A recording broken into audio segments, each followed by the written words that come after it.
Hello everyone. तो कैसे हैं आप लोग। आज हम चैप्टर 8 ट्रिग्नोमेट्री की एक्सरसाइज 8.3 के बाकी क्वेश्चंस को कंप्लीट करेंगे। तो हमने इससे पहले वाले वीडियो में क्वेश्चन नंबर 1 को तो कंप्लीट कर लिया था, जिसमें आपकी साइन, सेक एंड टेन की वैल्यूज़ को कॉट में कन्वर्ट करना था। सेकंड क्वेश्चन आपका है कि आपको सारे अदर ट्रिग्नोमेट्रिक फंक्शंस को सेके में कन्वर्ट करना है। आपके टोटल 6 ट्रिग्नोमेट्रिक फंक्शन होते हैं, जिसमें से सेके को अगर हटा दे तो 5 बचते हैं। उन पाँचों को आपको सेक की टर्म्स में लिखना है, जैसे हमने कॉट की टर्म्स में लिखा था। अगर आपको नहीं पता है कि कॉट की टर्म्स में कैसे लिखना है, तो मैंने इससे पहले वाली वीडियो का आपको बेल आइकन में लिंक दे दिया है, आप उसको जाके देख सकते हैं, फिर आगे इस एक्सरसाइज को स्टार्ट कर सकते हैं। तो चलिए वीडियो को स्टार्ट करते हैं। फर्स्ट ऑफ ऑल हमें ये सोचना होगा कि सेके किसका उल्टा होता है। जिस भी ट्रिग्नोमेट्रिक फंक्शन को सबसे आसानी से निकाला जा सकता है, पहले उसे सॉल्व कर लेंगे और उसी की हेल्प से अदर ट्रिग्नोमेट्रिक फंक्शन को निकाल सकते हैं। तो आपका जो कॉस ए होता है वो आपका सेक का रिवर्स होता है। यहाँ से आपका कॉस ए नाम का जो ट्रिग्नोमेट्रिक फंक्शन है उसकी तो वैल्यू आपको मिल गई। सेकंड, इसी से कैसे हम दूसरे ट्रिग्नोमेट्रिक फंक्शंस को निकाला जा सकता है। तो यहाँ पर आप जानते हैं आपके 3 फॉर्मूले थे, जिसमें पहला फॉर्मूला था sine square A plus cos square A equals to 1। इस फॉर्मूले का यूज़ करके हम कॉस की जगह पर साइन से रिलेटेड वैल्यू को रख देंगे और साइन ए की फिर वैल्यू को फाइंड करेंगे। सबसे पहले यहाँ से कॉस ए की वैल्यू बना लेते हैं। तो अगर हम cos square A equals to 1 minus sine square A लिखें तो कोई प्रॉब्लम नहीं है, साइन स्क्वायर ए उधर जाके माइनस हो जाएगा। नेक्स्ट आपका कॉस ए अगर आपको निकालना है तो स्क्वायर को उधर भेजेंगे तो आपका रूट में कन्वर्ट हो जाएगा। तो इस फॉर्मूले के अकॉर्डिंग कॉस की आपकी वैल्यू बनती है ये। इसी वैल्यू को आप कॉस ए की जगह यहाँ पर लिख देंगे, रिप्लेस कर देंगे। Under root 1 minus sine square A equals to 1 upon sec A. अब आपको साइन ए की वैल्यू को फाइंड करना है, इसलिए आप साइन ए को छोड़ के जो कुछ भी इसके साथ है, चाहे वो अंडर रूट है, चाहे वो 1 है, चाहे इस पे लगा स्क्वायर है, सबको आपको इक्वल टू के दूसरी साइड भेज देना है, राइट साइड को भेज देना है। तो चलिए इसको फास्टली ए पर कर देते हैं। तो ये हो गई हमारी साइन ए की वैल्यू फाइंड। नेक्स्ट, अगर आप इन्हीं की हेल्प से कोई और ट्रिग्नोमेट्रिक फंक्शन निकालना चाहते हैं तो कैसे निकालेंगे। तो अगर आपको याद है तो tan a आप sin a upon cos a लिखते हैं। आप tan a को क्या लिखते हैं, sin a upon cos a। यहाँ पर आपको sin की टर्म में sec की वैल्यू पता है, एक मिनट, sec की टर्म में sin की वैल्यू पता है, और सेम ऐसे ही sec a की टर्म में cos a की वैल्यू भी पता है। इन दोनों की वैल्यूज़ को आप अपॉन में रख दें तो आपका tan फाइंड हो सकता है। तो चलिए इसको भी करते हैं। साइन ए की जगह हमने लिख दिया under root 1 plus sec square A upon sec A. ये तो हो गई साइन की टर्म में वैल्यू। अगला है कॉस की वैल्यू क्या है सेक की टर्म में, तो कॉस की वैल्यू है 1 अपॉन सेक। यहाँ से आपका सेक से सेक कैंसिल हो जाएगा और आपका बच जाएगा ये अपॉन 1। यही आपकी tan a की वैल्यू हो जाएगी। तो ये आपका थर्ड ट्रिग्नोमेट्रिक फंक्शन फाइंड हो गया। बच गए आपके 2, एक है आपका कोसेक और एक है आपका कॉट। अब tan की वैल्यू आप निकाल चुके हो, तो ठीक इसका रिवर्स आपका कॉट की वैल्यू होगा। तो tan की वैल्यू अगर ये है तो कॉट की वैल्यू आपकी होगी 1 upon under root 1 plus sec square A. तो चलिए इसको आगे बढ़ते हैं क्वेश्चन में। तो कॉट ए को आप क्या लिखेंगे, 1 अपॉन में tan a, और tan a की वैल्यू आपको सेक की टर्म में ऑलरेडी पता है, इसको आप यहाँ पर रिप्लेस कर देंगे। Cot a equals to 1 upon under root 1 minus 1 plus sec square a upon 1। ये 1 सबसे ऊपर वाले 1 से मल्टीप्लाई हो जाएगा, ये फ्रैक्शन अपनी जगह पर रहेगी, यानी कि कॉट की वैल्यू आपकी बनती है 1 upon under root 1 plus sec square A. ये हो गया आपका fourth trigonometric function find. Last रह गया आपका कोसेक। तो कोसेक ए क्या होता है, कोसेक ए आपका साइन का उल्टा होता है, और आप जानते हैं आपकी साइन की वैल्यू क्या है। तो चलिए जल्दी से हम यहाँ पे साइन की वैल्यू को लिख लेते हैं। तो ये है आपकी साइन ए की वैल्यू, इसको आपको यहाँ पर पुट कर देना है तो आपका कोसेक ए भी फाइंड हो जाएगा। इसको यहाँ पर पुट करेंगे तो 1/√1 + सेक स्क्वायर ए अपॉन में सेक ए रहेगा। यहाँ से आपका सेक ए ऊपर वाले 1 से मल्टीप्लाई हो जाएगा और ये रूट वाला नंबर आपका सेम एज इट इज़ अपनी पोजीशन पर। तो यहाँ से आपका कोसेक ए निकल गया सेक ए अपॉन √1 + सेक स्क्वायर ए, और ये निकल गया आपका fifth and last trigonometric function जो हमारे इस क्वेश्चन को कंप्लीट करता है। नेक्स्ट क्वेश्चन की तरफ बढ़ते हैं, question number 3। Choose the correct option, justify your choice. यहाँ पर आपका फर्स्ट पार्ट दिया है 9 सेक स्क्वायर ए - 9 tan स्क्वायर ए। यहाँ पर आपको इसको सॉल्व करना है और आपकी एनसीईआरटी बुक्स में इसके 4 ऑप्शन गिवन है, उसमें से कोई एक करेक्ट ऑप्शन करके दिखाना है। अब एमसीक्यू है बुक में, आप उस टाइप से इसको ना देखें, मैं इसको आपको 1 वर्ड के टाइप से करके दिखा रहा हूँ जैसे 1 नंबर में पूछा जा सकता है। तो हम इनमें क्या करेंगे, सबसे पहले 9 को कॉमन ले लेंगे तो आपका बन जाएगा सेक square A - tan square A. ये वैल्यूज़ बचेंगी अगर आप 9 को कॉमन लेते हैं। और एक आपका फॉर्मूला था सेक स्क्वायर ए = 1 + tan स्क्वायर ए। यहाँ से अगर हम 10 को लेफ़्ट साइड पर भेजते हैं तो ये आपका 1 के इक्वल हो जाएगा। तो आप देखें बीच में आपका वही है, तो 9 की जगह पर आपने यहाँ पे 1 रख दिया। 1 मिनट, सेक स्क्वायर ए - tan स्क्वायर ए की जगह पर आपने 1 रख दिया, देन आपका 9 बन जा 9 आपका आंसर आएगा। ये हो गया आपका फर्स्ट पार्ट। नेक्स्ट है आपका सेकंड पार्ट। तो सेकंड पार्ट में आपको क्या करना है, आपको आंसर निकालना है नंबरिंग में। आपके ऑप्शन में नंबर्स दिए हुए हैं, कोई ट्रिग्नोमेट्रिक फंक्शन नहीं दिया है, नंबर्स को दिया है।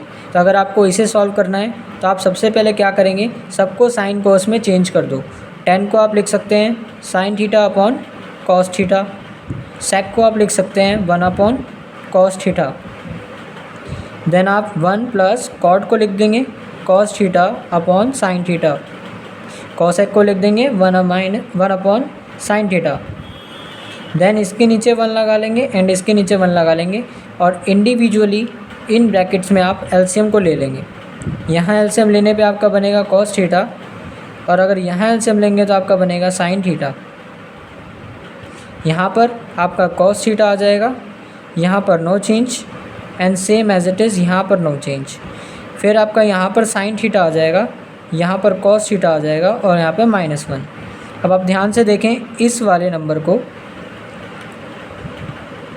इस ट्रिग्नोमेट्रिक फंक्शन के सम को और इसको, तो ये एज इट इज़ सेम है और इसके नेक्स्ट वैल्यू 1 है वो भी सेम है। डिफरेंस क्या है, प्लस और माइनस का। यानी अगर हम इसको ध्यान से देखें तो यहाँ प्रॉपर्टी बन रही है a + b a - b वाली, जिसके अकॉर्डिंग हम इसे a² - b² की फॉर्म में लिखेंगे। और नीचे तो आपका cos theta and sin theta direct he multiply में आ जाएगा। ऊपर वाली स्टेटमेंट के अकॉर्डिंग अगर आप लिखें तो आप लिखेंगे sin थीटा + cos थीटा का होल स्क्वायर -1 का square upon cos theta and sin theta को आप फर्दर मल्टीप्लाई कर लेंगे। नेक्स्ट होगा आपका, अब हम इसको a + b के होल स्क्वायर पर खोल देंगे। आपका a + b का होल स्क्वायर होता है a² + 2ab + b²। इस प्रॉपर्टी के according sin theta + cos theta को a एंड b मानकर इसको खोल दें तो आपका आएगा sin² theta + cos² theta + 2 sin theta cos theta -1 का स्क्वायर 1। नीचे है आपका sin theta and cos theta. Further आप sin² थीटा + cos² थीटा को एक फॉर्मूले के अकॉर्डिंग 1 लिख सकते हैं, तो हम इस स्टेटमेंट को 1 लिख देंगे। देन आपका बचा 2 sin theta cos theta -1 upon sin theta cos theta. इस 1 से इस 1 को कैंसिल आउट कर देंगे, आपका आएगा 2 sin theta cos theta and upon sin theta and cos theta. इससे आपका ये कैंसिल हो जाएगा और फाइनल आंसर आपका आएगा 2। तो इसका आंसर है आपका 2। Second part complete. Third part है आपका sec a + tan a multiply में 1 - sin a। यहाँ पर भी आपको सेम वही तरीका करना है, आपको सबको साइन एंड कॉस में कन्वर्ट कर लेना है। सेक को कन्वर्ट करेंगे तो 1 अपॉन कॉस ए हो जाएगा, देन tan को कन्वर्ट करेंगे साइन ए अपॉन कॉस ए हो जाएगा। और साइड में आपका ये मल्टीप्लिकेशन में ऐसा ही रहेगा बिकॉज ये ऑलरेडी साइन में है। देन आपको कॉस एंड कॉस में फिर से आपको एलसीएम लेना है। एलसीएम लेने की वजह से यहाँ पर आपका कॉस ए बन जाएगा एंड यहाँ पर आपका sine A as it is रहेगा। 1 मिनट, यहाँ पर भी 1 ही रहेगा बिकॉज कॉस ए उसके नीचे ऑलरेडी है।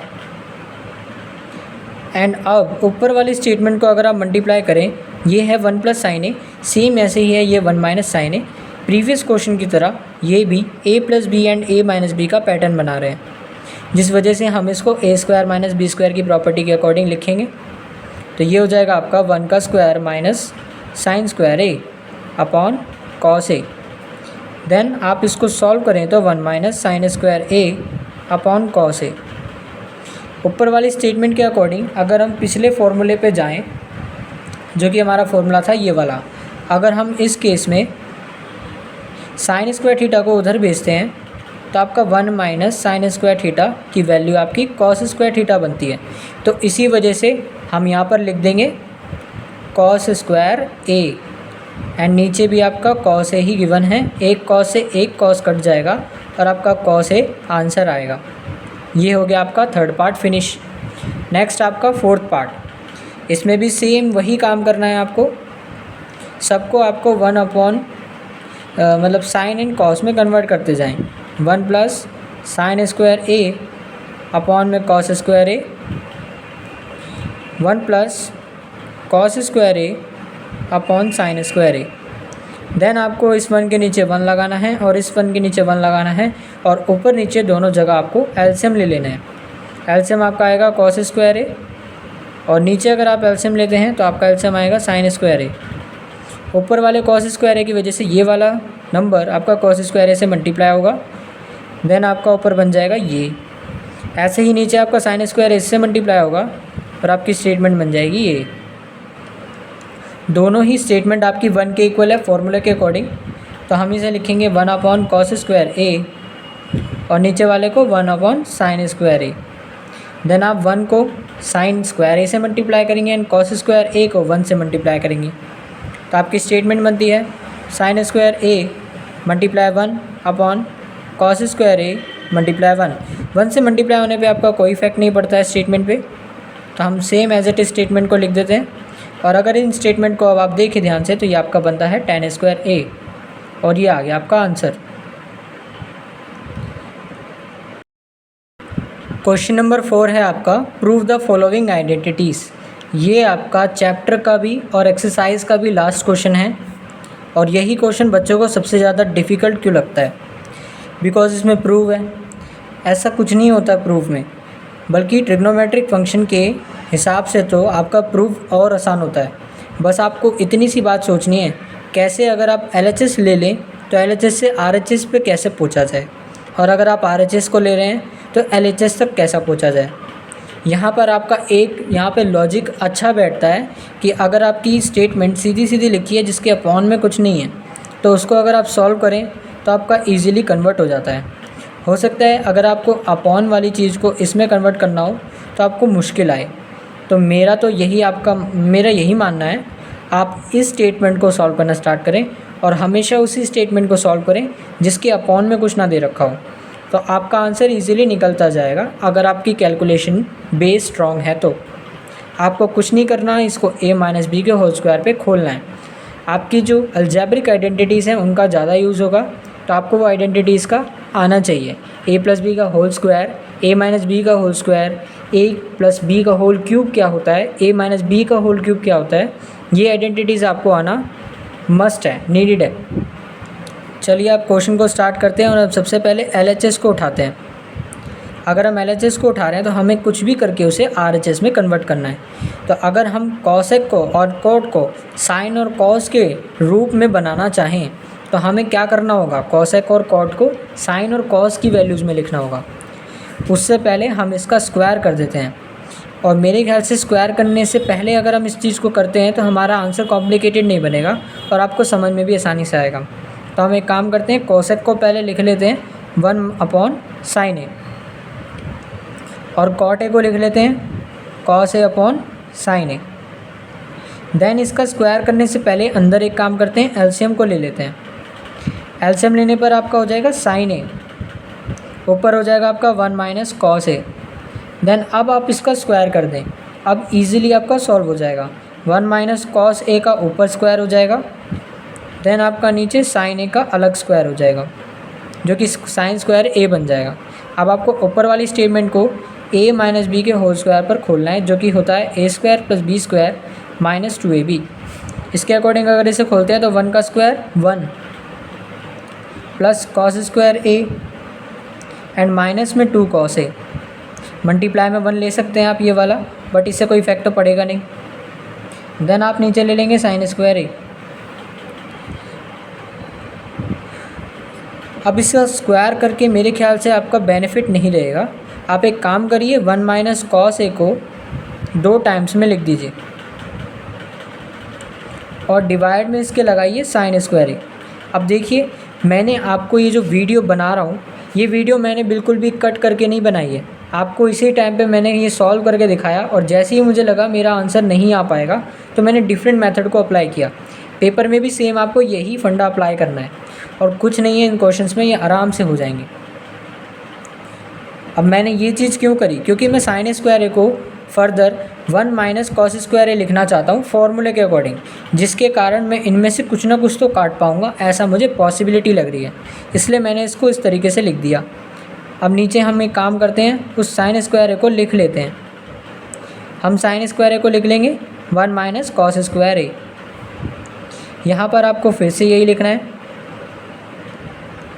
देन आप नीचे एज्यूम कर सकते हैं 1 का स्क्वायर है, बिकॉज 1 का स्क्वायर माने या ना माने आंसर आपका 1 ही रहता है, इसलिए मैंने इसको 1 का स्क्वायर एज्यूम कर लिया। और अब ये a² - b² की प्रॉपर्टी के अकॉर्डिंग आपका a + b and a - b इन तरीके से लिखा जा सकता है, तो मैं इसको इसी तरीके से लिख देता हूँ, एक बार प्लस में एंड एक बार माइनस में। यहाँ पर आपका ये वाली स्टेटमेंट को हम ऐसे काट सकते हैं। आपका जो स्टेटमेंट बचता है वो ये है, 1 - cos a/1 प्लस में cos a। ये आपकी स्टेटमेंट बची है LHS के थ्रू। अब आप अपने RHS की तरफ अगर देखें तो आपका RHS तो नहीं बना। आपको RHS अगर बनाना है तो आपको थोड़ा सा RHS को सॉल्व करना पड़ेगा। कभी कभी ऐसा होता है कि आपका LHS आपने उठाया है और डायरेक्ट आपका RHS नहीं बन रहा, तो ऐसे केस में आप अपने RHS को भी थोड़ा सॉल्व करके देख लें। जो सॉल्यूशन आपका LHS का बना, अगर वही आपका RHS का भी बन जाता है तो आपका क्वेश्चन प्रूव हो जाएगा। क्वेश्चन आपका प्रूव हो चुका है, ये आपका RHS निकल चुका है। वो एक्चुअली क्या हुआ था, हमने क्वेश्चन को उतारने में थोड़ी सी मिस्टेक कर दी थी और मैंने दूसरी क्वेश्चन का RHS यहाँ पर लिख दिया था। एक्चुअल में आपका RHS है ये, और आपका RHS आ चुका है। आंसर आपका A में आया है, एंगल A में, और आपका थीटा दिया हुआ है। इससे ज़्यादा मैटर नहीं करता, मैंने शुरुआत से A लिया था इसलिए आपका A आया है। अगर आप थीटा लेंगे तो आपका थीटा आएगा। आप वैल्यूज़ पे ध्यान दें, कॉस है 1 है 1 है, सेम वैल्यूज़ आपकी यहाँ पर भी दे रखी है। तो आपका RHS हो गया डन, फर्स्ट पार्ट हो गया आपका डन। तो ये वीडियो हम यहीं पर एंड करते हैं। Thanks for watching the video. अगर आपको चैप्टर समझ में आ रहा है तो आप कमेंट में ज़रूर बताएं और वीडियो को लाइक करें और ज़्यादा से ज़्यादा शेयर करें, और बच्चों तक ये पहुंचेगा तो वो भी अपने कंसेप्ट्स को स्ट्रॉन्ग कर पाएंगे। Thanks a lot, bye bye, take care.